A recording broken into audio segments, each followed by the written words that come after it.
చిన్న పాపని చూడండి, ఇంట్లో ఫుడ్ పెడితే వద్దని తూ తూ అనుసేస్తుంది. అదే బయట ఫుడ్, జంక్ ఫుడ్ పెడితే ఇష్టంగా తింటుంది. నూడిల్స్, ఫ్రెంచ్ ఫ్రైస్, పిజ్జాలు, చిప్స్ అన్నీ కూడా ఇష్టంగా తింటుంది. ఇలా జరగటానికి ఒక సైంటిఫిక్ రీజన్ ఉంది. జంక్ ఫుడ్లో సాల్ట్, షుగర్, ఫ్యాట్స్ ఎక్కువగా ఉంటాయి. ఒక్కసారి జంక్ ఫుడ్ నోట్లో పెట్టగానే ఇన్స్టెంట్ ప్లెజర్, బ్రెయిన్కి ఒక హ్యాపీనెస్, కిక్ వచ్చేస్తుంది.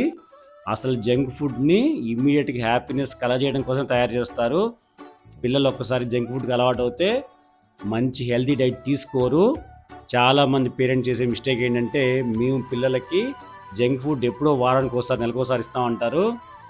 ఒక్కసారి కాదు, 2 సార్లు కాదు, ఒక్కసారి పిల్లల బ్రెయిన్ ఆ జంక్ ఫుడ్ ఇచ్చే హ్యాపీనెస్కి అలవాటు అవుతే ఇక వాళ్ళని ఆపడం అసాధ్యం. అందుకే చిన్నపిల్లలకి, పర్టికులర్గా 2 years కన్నా చిన్నపిల్లలకి జంక్ ఫుడ్ అస్సలు ఇవ్వద్దు.